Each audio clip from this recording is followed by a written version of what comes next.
पाकिस्तान तहरीक-ए-इंसाफ को क्रश करने के लिए हर वे यूज़ किया जा रहा है। जिस लीडर को क्रश करना होता था, उसमें से एक नई पार्टी इकट्ठी कर दी जाती थी। 9 मई के वाक़यात के बाद पाकिस्तान तहरीक-ए-इंसाफ से मुख्तलिफ़ लोगों ने वक्तन-फ़वक्तन पार्टी छोड़ी। पाकिस्तान की जो पॉलिटिक्स है, वो माज़ी में भी बड़ी तल्ख़ रही है। तो उसमें से एक 9 सितारों की पार्टी बना दी गई।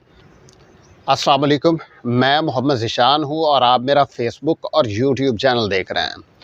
दोस्तों, इस वक्त पाकिस्तान तहरीक-ए-इंसाफ को क्रश करने के लिए हर वे यूज़ किया जा रहा है। हर तरह से पाकिस्तान तहरीक-ए-इंसाफ और इमरान खान को इस सारी गेम से बाहर करने के लिए मुख्तलिफ़ हथकंडे और मुख्तलिफ़ तरीके अपनाए जा रहे हैं। माज़ी में हमने देखा कि जिस पार्टी को क्रश करना होता था या जिस लीडर को क्रश करना होता था, उसमें से एक नई पार्टी इकट्ठी कर दी जाती थी और फिर उसके ख़िलाफ़ वो काम किया जाता था। आज भी वैसा ही हुआ है। स्क्रिप्ट भी वही है कि एक पाकिस्तान तहरीक-ए-इंसाफ से लोगों को पार्टी छुड़वाई गई और उसके बाद एक नई पार्टी बना दी गई जिसका नाम है इस्तेहकाम-ए-पाकिस्तान पार्टी, यानी कि IPP। और उसमें जो रूए रवा होंगे वो जहांगीर खान तरीन होंगे और अलीम खान होंगे। हमने देखा कि 9 मई के वाक़यात के बाद पाकिस्तान तहरीक-ए-इंसाफ से मुख्तलिफ़ लोगों ने वक्तन-फ़वक्तन पार्टी छोड़ी, जेलों से निकाला गया और सारे केसेस उनके माफ़ किए गए और उन पे जो दहशतगर्दी तक के मुकदमात से वो सारे ख़त्म कर दिए गए। उन्होंने प्रेस कॉन्फ्रेंस की और वो दूध के धुले हो गए और जाके दूसरी साइड पे बैठ गए। कल जो तहरीक-ए-इंसाफ पार्टी के मुनहरिफ अराकीन या पार्टी छोड़ने वाले अराकीन में से एक बड़ा दिलचस्प चीज़ ये हुई कि फवाद चौधरी भी उस तकरीब में शामिल थे, जो कि इस्तेहकाम-ए-पाकिस्तान पार्टी की बुनियाद रखते के हवाले से जो तकरीर की जा रही थी या तकरीब हो रही थी, उसमें फवाद चौधरी अपना मुँह छुपा रहे थे। और फवाद चौधरी ने किस तरह से स्ट्रगल की थी, मेरे ख़्याल से फवाद चौधरी और इमरान इस्माइल, ये 2 ऐसे नाम थे जिनका पर्सनली तौर पे मुझे बड़ा दुख है कि वो छोड़ के गए। फवाद चौधरी तो पहले भी पार्टीज़ बदलते रहते हैं, लेकिन वो एक मंझे हुए सियासतदान हैं, एक एक्टिव पॉलिटिक्स में उनका बड़ा अहम किरदार रहा है और वो अपना नाम बनाना जानते हैं। लेकिन इमरान इस्माइल के बारे में, वो पाकिस्तान तहरीक-ए-इंसाफ के फाउंडर्स में शामिल थे और उनका छोड़कर जहांगीर तरीन के साथ जाके मिलकर बैठ जाना, ये बड़ा और अनफॉर्चुनेट है और ये पाकिस्तान तहरीक-ए-इंसाफ के लिए भी शायद अच्छा नहीं है। अब ये पार्टी तो बना दी गई है, लेकिन वोट बैंक कैसे लेंगे?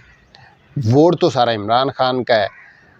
ये सारे लोग कहते रहे हैं कि हमारी कोई हैसियत नहीं है, हमारा वोट बैंक जो है वो इमरान खान की वजह से है। फवाद चौधरी कहते रहे हैं कि हमारी कोई हैसियत नहीं है, इमरान खान का वोट है।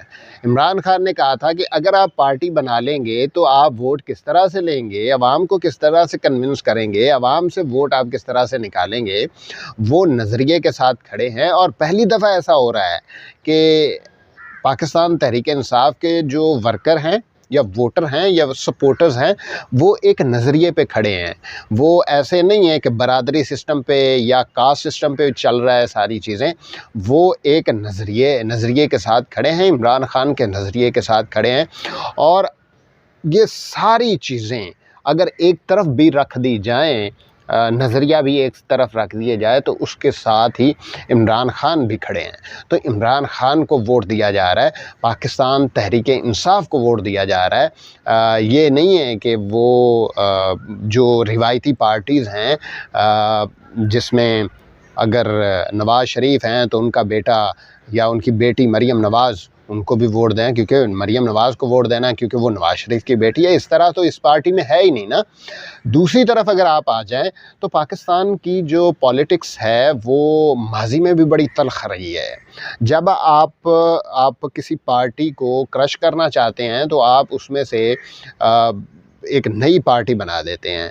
आज की सूरत हाल अगर हम 1990 से कंपेयर करें तो उस वक्त भी ऐसा ही हुआ था। एक पार्टी जो है वो उसका वोट बैंक बहुत ज़्यादा था, तो उसमें से एक 9 सितारों की पार्टी बना दी गई।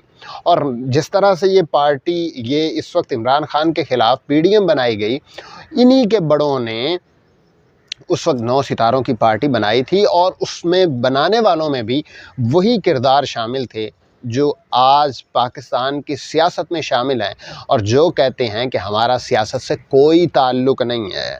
वही लोग उस वक्त भी शामिल थे पार्टी बनाने और उसके बारे में कई इंटरव्यूज़ में एक शख्सियत ने कहा भी है, बताया भी है कि हम 9 सितारे हम बनाने वाले थे। उसके बाद अगर हम पाकिस्तान थोड़ा और पीछे चले जाएं तो इन्होंने फ़ातिमा जनाह को नहीं छोड़ा, इन्होंने कायद-ए-आज़म को नहीं छोड़ा, लियाकत अली ख़ान को नहीं छोड़ा, भुट्टो को नहीं छोड़ा। भुट्टो के बारे में तो ये था कि मुजीबुर रहमान शामी जो बांग्लादेश के रूए रवां थे,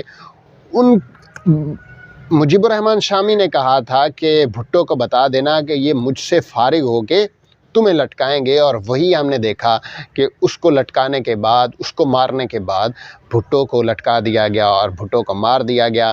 लेकिन शायद भुट्टो का नज़रिया इतना बड़ा था कि वो आज तक शायद ख़त्म नहीं हो सका जब तक बेनज़ीर भुट्टो शामिल थीं या बेनज़ीर भुट्टो ज़िंदा थीं।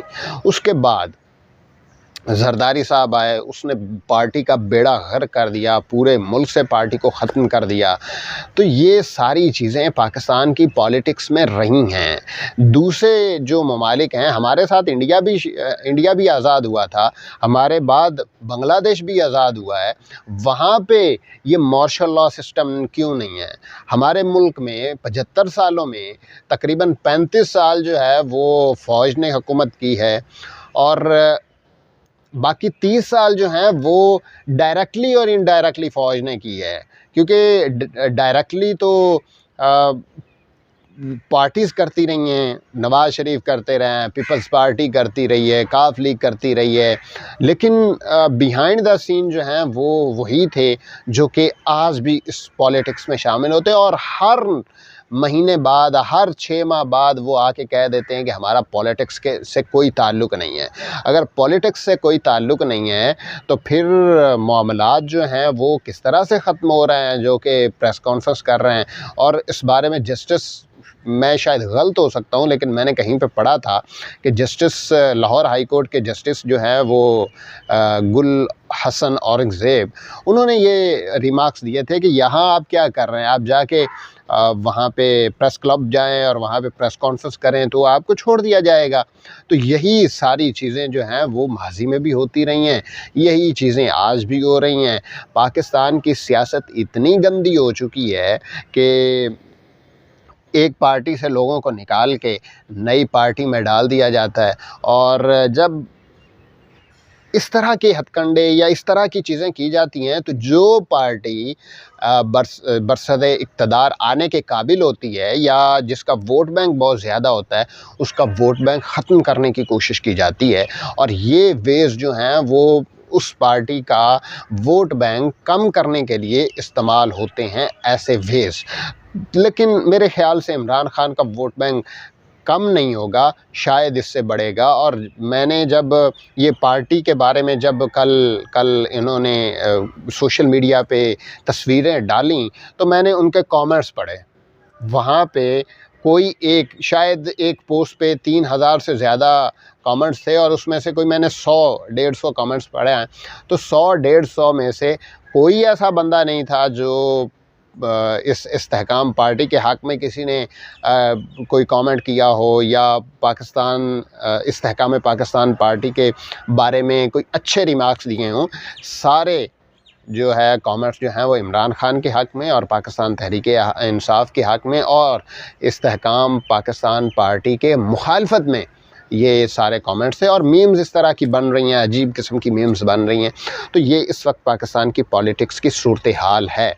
दूसरी तरफ जो GHQ है वो निशाना ले रहा है सिर्फ एक शख्स का, और उसमें जो उसके साथ जो लोग खड़े हैं उनका निशाना ले रहा है।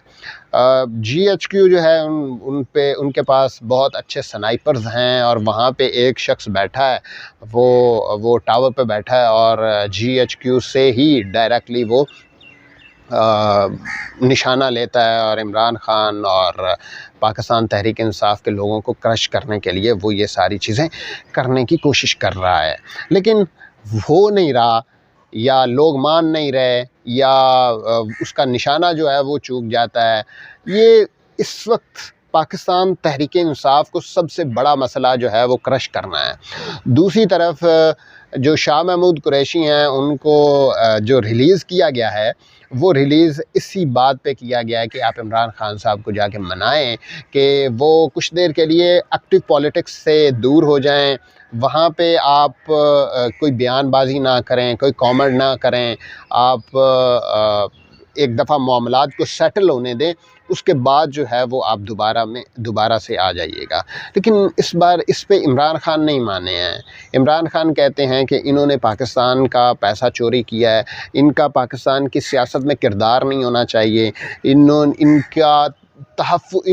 इन्होंने तहफ़्फ़ुज़ दिया है उन पार्टीज़ को जिन्होंने पाकिस्तान का पैसा लूट के बाहर लेकर गए हैं। दूसरी तरफ अगर हम जनरल बाजवा की एक्सटेंशन की बात करें, जनरल बाजवा की एक्सटेंशन के बारे में ख्वाजा आसिफ का बयान आ चुका है कि वो जब लंदन में जाते थे और वहाँ पे उनको डायरेक्शंस मिलती थी नवाज़ शरीफ की तरफ से कि आपने बाहर निकल के जनरल बाजवा के बारे में कोई बात नहीं करनी, और जब एक्सटेंशन का मामला हो गया तो उसके बाद आपने देखा कि किस तरह से चीज़ें चेंज हुई, और जनरल बाजवा को एक्सटेंशन देकर किस तरह से मामलात को आगे लेकर चले, और PDM का एक टोला बना, और PDM के ज़रिए से ये सारी चीज़ें जो हैं वो होती रहीं।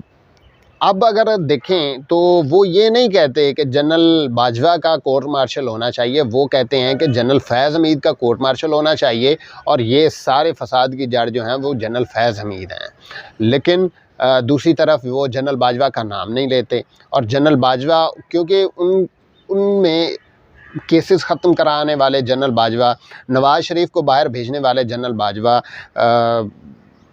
शहबाज शरीफ को वज़ीर आज़म बनाने वाले जनरल बाजवा, और उन पे फ़र्द जुर्म आयद होने की रास्ते में रुकावट डालने वाले वो जनरल बाजवा थे।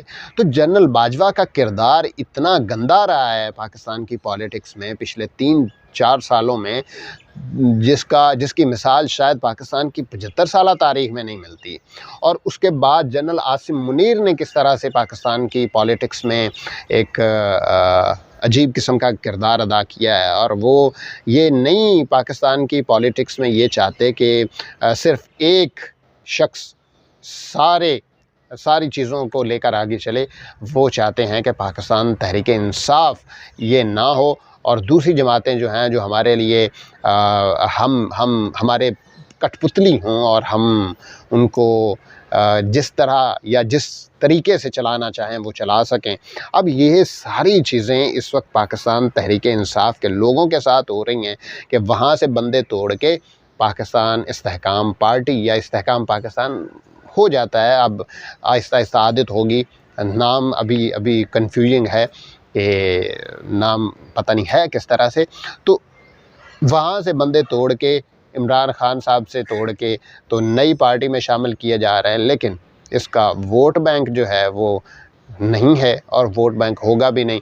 लेकिन 9 मई के वाक़यात के बाद जिस तरह से पाकिस्तान की पॉलिटिक्स चेंज हुई है शायद, और जो वहाँ पे खड़े हो गए या जिन्होंने दूसरी पार्टीज़ में ज्वाइन नहीं किया या नहीं करेंगे, वो अपना कद काठ बढ़ा लेंगे। लेकिन जिन्होंने पॉलिटिक्स में नई पॉलिटिक्स शुरू कर दी, नई जमातें शुरू कर दी, वो अपना कद काठ ज़रा नीचे कर लेंगे, और पाकिस्तान की जो सियासत है उसमें अपना गंदा किरदार जो है वो दोबारा से हासिल करना शुरू कर देंगे। तो ये सारी चीज़ें इस वक्त हुई हैं।